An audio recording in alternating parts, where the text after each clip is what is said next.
All right, so this is day two of doing cold calls, and today was a pretty good day. Wait, let me pull up the results so I can just share it with you. So, let me just read it out for you. So, total summary is that I actually got one interested person. Okay, so this is a company. I talked to this guy and I told him, this is the problem, and would you be open to me sending a Loom video to you? And this guy said yes. Okay, so far I've done more than 50 calls by now, and I know what are the things that I was doing wrong and I was doing bad. And similarly, if you're a person who's doing cold calls, don't worry, you don't have to get scared. It's okay. I was super fucking scared when I just started. I was like literally pissing my pants.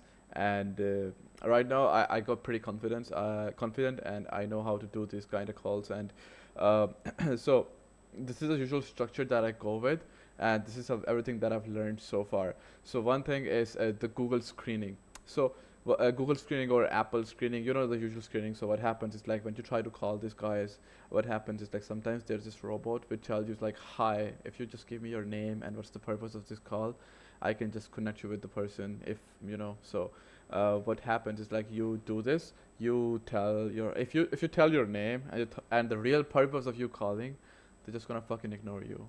And that is so obvious because these people, these business owners, they get so many calls, they get so many spam calls. Some scammers are trying to do the same thing for these people, so they know this and they already have this radar or a filter inside their head, so they're never going to accept it. This was my first mistake. The second thing was that I started doing some research on this, like how to get over this thing. And one guy told me like what you can do is like you can just go straight forward, like, hey, I'm just returning a call. Like, let's just say they just call you like, hey, my name is Ryan, I'm just returning a call. That's how you do it. So what happened is like this kind of works. It worked for me, and what happened is like it went through, and a woman pick up this call, and I told her like, hi, so yeah, this is everything, and she was like, oh, I thought you were just returning me a call, and then she was like, yeah, we're not interested, and she hung up on my face.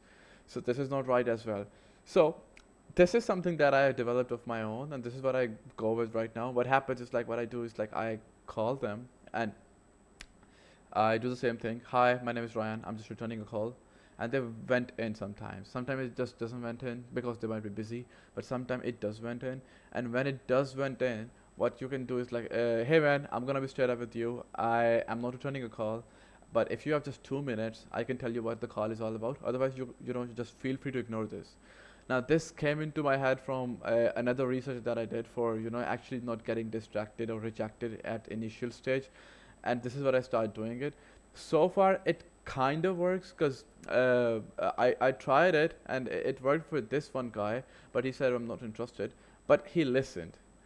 But before this, what was happening is like nobody was listening. They just hung up. It's all right. We're good. We're good. We're good. Hung up. Hung up. Hung up. Hung up. So this time it worked.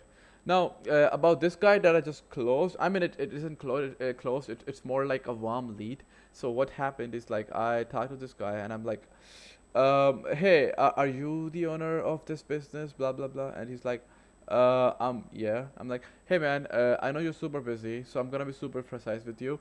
If you have just 2 minutes, you can just give me. I can tell you what's the purpose of this call. Otherwise, just feel free to ignore this. So he's like, may I know your name? I'm like, yeah, yeah, it's Ryan. Shut up, shut up. Just don't say anything. The awkward silence made him pressurized to say something, and he was like, okay, sure, what's up? And then I was like, hey man. Now I changed my pitch a little bit as well. So I do this SEO services and web designing. How I did it was like, before this I was like, hey, you're not showing up on top on Google and blah blah blah. Some people just have no fucking idea what the fuck do I mean by that.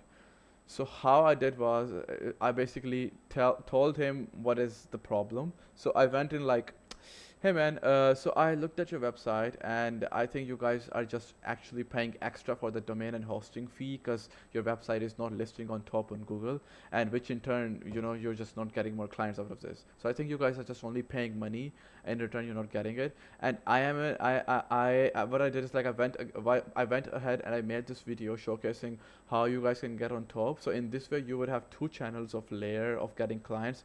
One would be from your referrals, and the other one would be from this online section as well. So would you mind if I just send you the video over? And don't worry, it's not a sales pitch whatsoever. If you're interested, we can talk. Otherwise, just feel free to ignore it. Now, I butchered it a little bit because I'm not into the rhythm and English is not my native language, but this is what I kind of went through, and this formula kind of worked. Now, this is what I'm gonna pitch after this lead as well. But right now I'm super tired, so I'm gonna start doing it on Monday again. But this was my second day, and it went pretty good. And if you are new to this channel, feel free to subscribe to this channel because I'm recording my own journey where I'm just gonna record everything, how is it going, and maybe if you're watching me in the future, maybe I might be somewhere else, and this could act as like a motivation for you, like, oh, okay, this thing does work. So yeah, just subscribe me, and I'll meet you soon. Bye bye.